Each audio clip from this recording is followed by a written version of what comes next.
ওয়ালা ইয়ারদান্না আলাইয়া আকওয়ামুন আ'রিফুহুম ওয়া ইয়া'রিফুনি, আর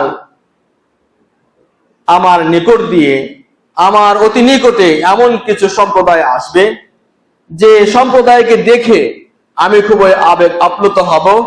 আমি তাদেরকে চিনতে পারবো, তারাও আমাকে চিনতে পারবে। আমি চিনতে পারবো তারা আমার উম্মত, তারাও চিনতে পারবে ইনি আমাদের নবী। ওয়া ইয়ারিফুনানি, তারা আমাকে চিনতে পারবে। কিন্তু ইত্যবসরে যখন পরিচিতি পর্বটা শেষ হয়ে যাবে, সুম্মা ইউহালু বাইনি ওয়া বাইনাহুম, অতঃপর এর ফাঁকি আমার এবং তাদের মাঝে একটি অন্তরায় সৃষ্টি করা হবে, একটি প্রতিবন্ধকতা সৃষ্টি করা হবে, একটি পর্দার আড়াল দেওয়া হবে। আমি তখন বলবো, আমি ইয়া রব ইন্নাহুম মিন্নি, আমি আল্লাহকে বলবো, হে আল্লাহ, এই লোকগুলো এরা তো আমারই উম্মাহ, এরা তো আমারই অন্তর্ভুক্ত, এরা তো আমারই দলভুক্ত, সুতরাং তাদেরকে আমার কাছে আসতে দিন। তখন তখন বলা হবে, ইন্নাকা লা তাদরি মা আহদাথু বা'দাক মা বাদদালু মিন দীনিক। বিভিন্ন হাদিসে এর ইবারতের কিছু ভিন্নতা রয়েছে। তখন বলা হবে, তারা আপনার উম্মত হলেও ঠিক আছে, আপনি যেমন তাদেরকে চিনতে পেরেছেন, তারা আপনার উম্মত ঠিক আছে, কিন্তু আপনি জানেন না আপনার মৃত্যুর পর তারা আপনার দ্বীনে কতটুকু পরিবর্তন সাধন করেছে, কি পরিবর্তন সাধন করেছে। সুতরাং এই পরিবর্তনকারী যারা ব্যক্তি, যারা বিকৃতি ঘটিয়েছে আপনার দ্বীন ইসলামের, তারা কোশ্চিন কালো আপনার নিকটে আসতে পারবে না এবং হাউজে কাউসারের পানি পানও করতে পারবে না। রাসূল সাল্লাল্লাহু আলাইহি ওয়াসাল্লাম এই কথা শুনবার পর তিনি তখন অত্যন্ত মর্মাহত হবেন এবং তিনি দুঃখ ক্রোধে ফেটে পড়ে তিনি বলবেন, সুহকান লিমান বাদদালা দীনি ওয়া লিমান গায়্যারা বা'দি।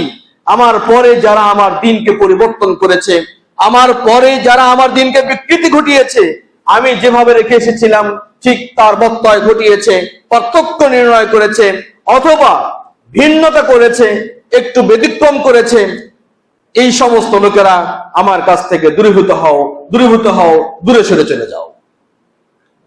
তাহলে আপনি সালাত আদায় করছেন ঠিক, ওযু করছেন ঠিক, সবকিছু ঠিকঠাক করছেন, কিন্তু একটু ব্যতিক্রম হয়েছে। যা রাসূল করেননি তা আমরা ভালো মনে করে করছি, যা রাসূল করতে বলেননি যা শুধু আমরা ভালো মনে করে করছি। আল্লাহ রাসূল সাল্লাল্লাহু আলাইহি ওয়াসাল্লাম যেটা আদর্শ দেননি সেই আদর্শকে বারবার আমরা গ্রহণ করছি। এইভাবে পর্যায়ক্রমে প্রত্যেকটি কাজ এবং প্রত্যেকটি আমল যে যেভাবে ইচ্ছা, রাসূলের দেওয়া প্রেসক্রিপশন বাদ দিয়ে, রাসূলের দেওয়া পদ্ধতি বাদ দিয়ে, রাসূলের দেওয়া উসওয়া হাসানা বাদ দিয়ে অন্য কোন উসওয়া গ্রহণ করবার মাধ্যমে যারা দ্বীনকে পরিবর্তন করতে চায়, তাদের জন্য কিয়ামতের দিন ঠিক তেমনই লাঞ্ছনা অপেক্ষা করছে। তারা এই হাউজে কাউসারের পানি পান করতে পারবে না। অনেক পাত্র থাকা সত্ত্বেও, খালি থাকা সত্ত্বেও, জায়গা থাকা সত্ত্বেও, শুধুমাত্র দ্বীনকে পরিবর্তন করবার অপরাধে, শুধুমাত্র রাসূলের দেওয়া উসওয়াকে পরিবর্তন করবার মাধ্যমে সে কোশ্চিন কালেও সে হাউজে কাউসারের পানি পান করতে পারবে না।